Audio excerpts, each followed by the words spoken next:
Hi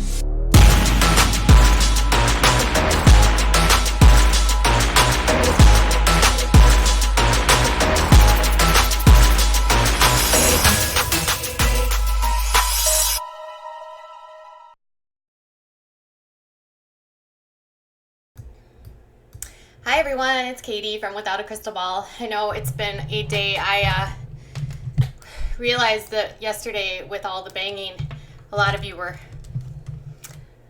rightfully, I don't even know what you call it, distracted. So I waited until our flooring guy left, which, by the way, our flooring guy is the slowest person I've ever met. He spent all day and he did 3 stairs. 3 stairs. 3 stairs, you guys. I just want my house back. Okay, so we have an update on a story that I did a couple days ago, and I'm still sort of like undecided what direction this story is going, but I do know that I've found some more information related to this case. Now, if you're not familiar with what the case is, this is related to a almost a decades old case. Oh my gosh. So it all started in 2010 when Kristine and Michael Barnett adopted a little girl from a adoption agency out of Florida after she had been returned by her adoptive family that had brought her over from Ukraine. So in 2008, she arrived in the United States. She had been in an orphanage in Ukraine. She came to the United States. A family adopted her. After 2 years with the family gave her up. And then there was an emergency need to have a family place this little girl named Natalia with a new family. So Kristine and Michael Barnett decide that they are going to adopt her, and she told the Daily Mail that she didn't ask any questions about why the little girl had been removed from the home, didn't ask any information about her background, which all seems a little suspect. I'm pretty sure you don't walk into an adoption without asking any questions and just do it out of the goodness of your heart. But that's just me being logical, and I don't know if there's a lot of logic going on here. So they adopt her in 2010. She is then described by the mother as having some personality issues, some behaviors that are troublesome. The mom's made a lot of allegations on the Daily Mail, which is actually kind of surprising because I've spent a little bit more time on here. So according to the mother, when the story first broke 2 weeks ago in the local area in Indiana, the mother and everyone connected to her said that she was not going to speak out at all because she refused to make this more sensationalized than it was. And they were just going to let everything play out in the court. But for some reason, then 2 weeks later, this mother decides she's going to tell the story to a tabloid Daily Mail that is actually known for making stories extremely sensational. It's interesting that you would not want to sensationalize a story, then you seek out an outlet that literally is known for sensationalizing and sometimes stretching the truth. And in the UK, people proudly refer to this rag as the Daily Fail for their lousy reporting. So I think we need to remember with a grain of salt that not everything that's on the Daily Mail should always be considered the best. They also didn't do a very good job in the article, in my opinion, of disclosing the sources of information. They said they had mountains of information from them, but they didn't tell us what it was. So it was a compelling argument by the mother that Natalia had sociopathic personality disorder as well as psychopathic personality disorder, that she had been in psychiatric care, that she had been displaying behaviors where she was wanting to put bleach and poison in her coffee, threw her into an electric fence, smeared blood and bodily fluids all over the wall, said that she wanted to kill her family, and she says that she did everything that she could to get this little girl help, and then turns out that she decides that the little girl is actually an adult because she has, and these are the benchmarkers she uses, pubic hair, has had a period, and is interested in teenagers.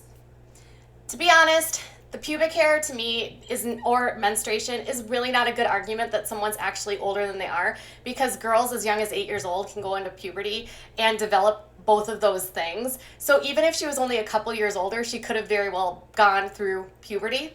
Another thing that I don't think is really like a good indication of whether or not somebody is actually an adult is who they prefer to talk to, as well as she said her language was more sophisticated than other children. However, it appears that she had spent a lot of time with older people through her adoption process. If she had been in an orphanage, she would have like more sophisticated language. If she had been in a home where she was maybe just an only child, could have been the same thing. I don't think language is a good indicator either of whether or not a child is not a child. So there was aspects of mom's story that just seemed completely sensationalized to me. And then the fact that the mom said, you know that movie, The Orphan? Well, yeah, that's exactly what happened to us. And I'm going to just stick with that. Like, it's all too coincidental. And then it's hard for me to trust the Daily Mail. Okay? So mom says all of these things, but the police say something completely different. The police say that bone age scans from Peyton Manning Children's Hospital, which is an extremely reputable children's hospital, might I add, had showed her bone age at a skeletal scan in, I think, 2010 showed her at around 8 years old, and then 2012 showed her at 11 years old. And she had seen multiple doctors. And all of these doctors had determined that while her age might be like a year or two off, she was still a minor child. And the people that had cared for her, or the doctors that were like caring for her, believed she was still a child. Somehow, though, in the midst of all of this, they somehow convince a doctor to tell a court that this child is an adult. And the doctor that actually writes the letter, which I have to add, was not verified. And so a lot of outlets are reporting this as it's the truth, but it's not a verified letter. The outlet that released it, which was called WISH TV, was very clear that the outlet, or that the hospital that this doctor comes from, would not verify the authenticity of his letter. Also, the letter came from a pediatrician who would not be specifically trained in a growth disorder that this little girl has. So this doctor made decisions based on whatever happened in the psychiatric care and decided, because of statements that the mom said and different things, that this child was older. So according to the mother, two doctors told the court that she was older, yet there was also, the state says, two specialists at Peyton Manning Children's Hospital that believed she was a minor. Then there's the whole problem of, after 5 years, they actually charged these parents in 2013 with this crime of child abandonment. So what they do is they go ahead and they change her name, or they change her age to 22 based on these two doctors, and then they place her in a house. And then there's been a lot of questions about, like, how did she survive? Well, she was actually not necessarily placed alone. She was placed with the care of her doctors. And so what happened was she was put up in an apartment, and she had a home health company that was helping her. So she wasn't as independent as I think people in the media are alleging. She had healthcare workers that were coming to her home to help with her daily living skills. And then there's also the issue of her neighbors spoke out and said that they took her under her wings and took care of her as well. But in 2014, so they changed her legal age to 22 in 2012, and in 2014 the police make contact with her. She tells them she's still a child. They find her credible based on documentation that they obtained from her doctors that basically say she's a minor. And then they start this process, and they actually charge her parents in 2013. They backdate the charge to 2013 when they actually abandoned her in this house, okay? So it's a mess. And then I feel like every time I even talk about it, it's so confusing. So then they get back to this whole, so they charged the parents in 2013, and then it just doesn't really go anywhere. And then somehow, 5 years later, they bring back Michael Barnett, who is now divorced from Kristine, and Kristine and Michael left her in the house to take their prodigy son to Canada, and Kristine wrote a book about autism and her son's journey and how he was like the most amazing autistic child. And she became touted as like this amazing success story for autism. But again, I should remind you that most children with autism are not geniuses, as her son is. And while her book might offer insight, his genius would not be a product necessarily of her parenting, but what he was born with genetically. So there's been mixed reviews on her book overall in terms of how helpful it is for other parents in the autism community. And I have some reviews for us to look at regarding that. So in September of this year, for some reason, the case reopens and they bring back Michael and they interview Michael. And Michael admits then in an interview with a detective that they knew that she was still a minor child when they changed her age. They knew that Kristine knew that she was a minor child. And except what they did was they told Natalia just to tell people that she just looked young for her age, and that they decided after they changed her age, they were going to go to Canada with their son Jacob, who was accepted into this very premier school for science and physics, to start a master's degree at 15 years old. So theoretically, they get rid of their child that they've adopted that has all of these behaviors that they don't want to deal with and that are incongruent with their family, which that happens in adoption a lot, especially with adoption from foreign countries where the kids are grown up in orphanages and they don't have contact to people that can give them enough attention and affection.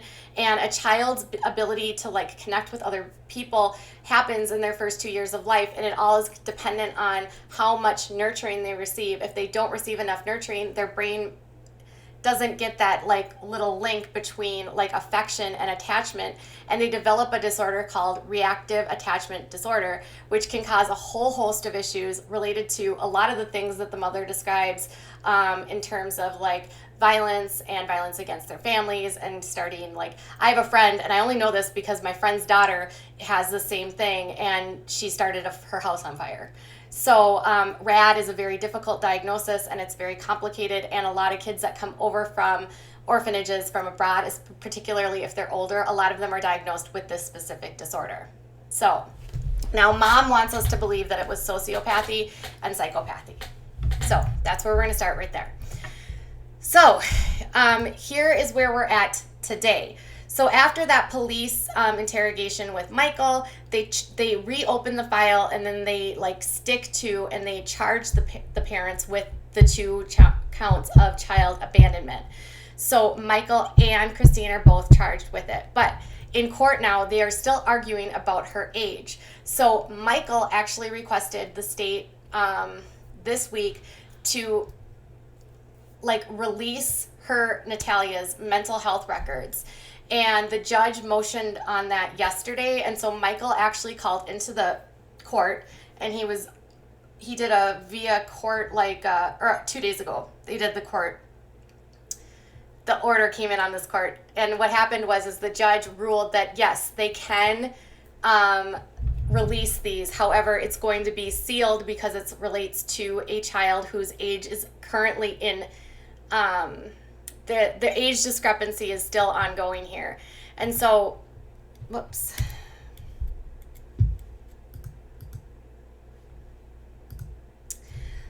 I'll get there in a minute. So the age discrepancy is still ongoing. So basically what happens is the judge orders, yep, we'll get these records. And then so they did a subpoena, and they served a police department in another city, a home health care company, and a mental health facility where her records would be.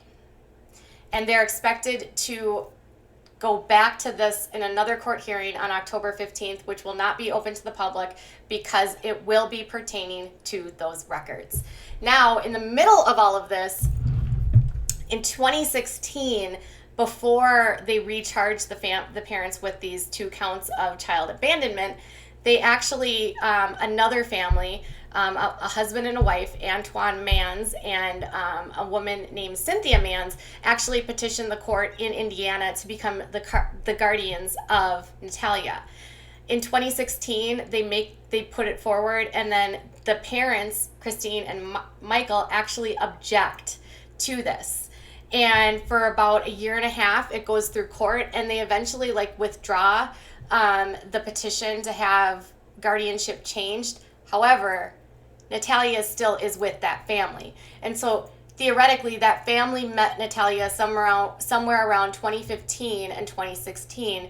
And that family still has Natalia today and is still treating her as though her birth date is from 2003. And they literally just celebrated her 16th birthday. So on September 4th, they had a party for her, and they said, Natalia Grace's party and pics from when we first got her up until now, we love you, pumpkin. And then this was where, for the court, they said they subpoenaed Westfield Police Department, Mobile Dental Healthcare Services Corporation, RN, and allied specialists. So they've requested the dental information related to that dental thing that she had adult teeth. And her new mom, Cynthia, is an apostolic woman of God. She's extremely religious.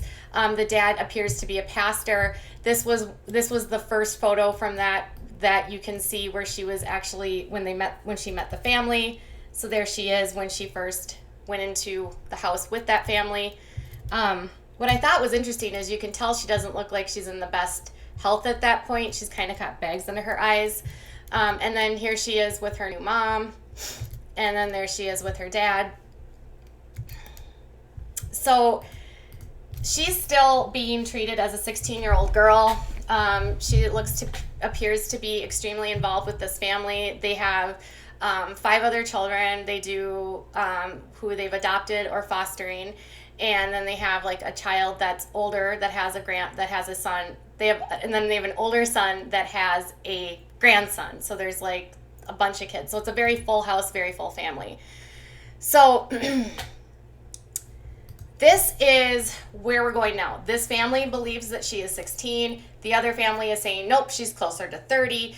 But the police in Indiana believe that the scans and the records from the Peyton Manning Hospital indicate that she was a minor when they abandoned her.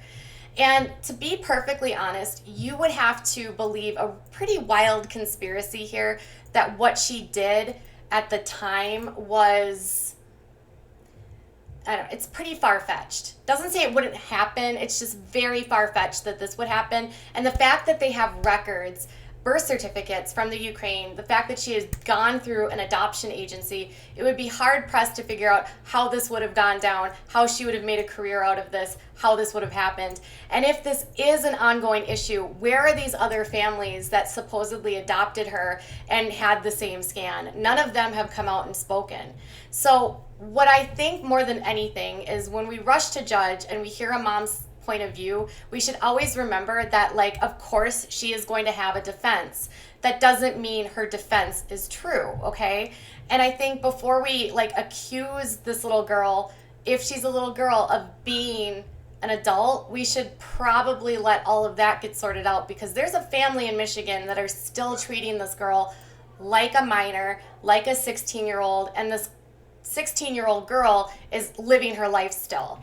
So I think that's the part that gets me kind of in all of this, is that another family is doing fine with her and has had her for 4 years. So, and then when I was looking through some of her book reviews that she wrote, I noticed sort of a theme from some of the reviews that a lot of the people seem to think that Kristine is kind of an egomaniac. The book about autism was really more so about her and what a great person she was rather than about her son. How it didn't really speak to other people in the autism community, or that she really made this all about herself. And then she's still kind of making this about herself, because on Facebook she wrote, "My work for the neurodiversity movement is important work, and this happened, and what is happening to me is devastating, because my real work here is to show the potential in suffering children. I've been trying my whole life to show that children with disabilities are precious children with beautiful minds who are capable and here for a purpose. I am praying for Natalia, who I believe is ill, and I'm dismayed by the way that our mental health system treats people. The state of Indiana actually discharged Natalia into a halfway house over a year before this, making her homeless and mentally ill. Natalia is and always has been an adult in that time, and I knew her, but that did not stop me from always seeking her best interests. So again, she's really sticking to the story that the state of Indiana, they made her an adult, but the only person that made state of Indiana make the decision was the mom. And what I've learned a lot in the court systems is that mothers are trusted, and mothers are also trusted a lot when it comes to healthcare. And so if a mother says something, it must be true, right? So I think we have to, again, take that with all of a grain of salt, because right now, Kristine has a lot to lose. She has her platform that she's built over the last so many years of being Jacob's mother, and this idea in her head of being a savior for the autism world, which I'm not going to be snarky here, but I have a son that's autistic, and I've never heard of her. And I would say of most of the parents that I know, her idea that like all children with autism have potential is fine, but at the same time, her techniques aren't going to work for all families, nor is it even appropriate to assume that because your child happens to be on the very high end of the functioning for autism, that your story of autism is at all representative of other families of autistic children. So and I see a lot of mothers in this world that sort of, they make themselves the center of attention versus what their kids are doing. And that's why I actually stopped writing about my son, because I didn't want to be that mom. So I don't know if she's trying to protect her image here. But the fact of the matter is that she has a very unique autistic child. She has decided that this is her plight. This is her, what she's going to stake her like life's purpose in. And I still have this gut feeling that Natalia did not fit into her family's agenda and her family's path. And I think something might have happened when they got accepted to the college that made them not want to have to bring Natalia. And instead of, helping Natalia and just putting her back into an adoption agency, they placed her on her own in the state. But now she's with a family again. So that begs the question, if she's with a family, the family's treating her like a child, and all of the photos of her appear where she's extremely happy and acclimated to this family. Was the situation with Kristine and Michael the problem, or was it Natalia? Was there things that were happening in that home that were making her act out like that, or was it Natalia?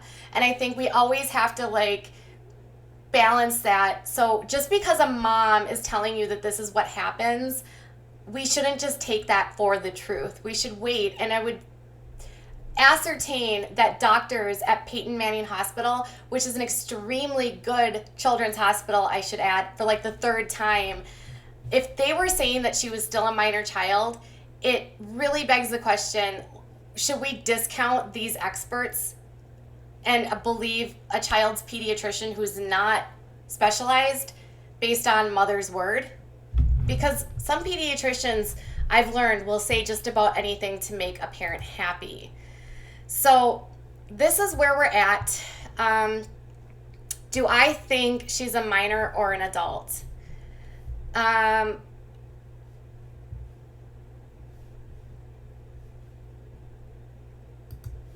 don't know. I don't believe she could be an adult now, but I don't believe when she was abandoned at 12 or in 2012, I don't believe she was an adult then. No.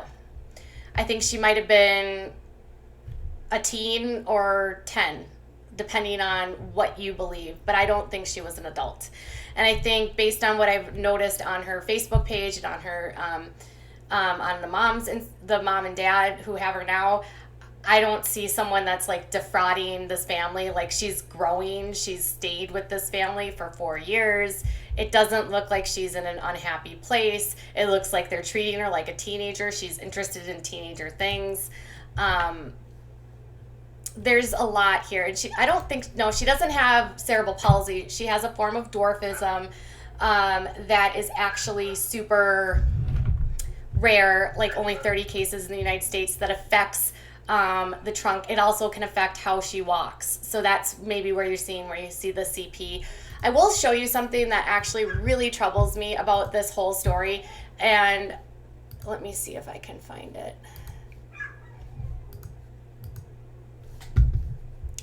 This headline right here really bothers me because we are getting to a place now where people are now, instead of talking about this little girl or this young woman as a person, they're calling her the dwarf con. Woman's adoptive dad demands medical records to be unsealed.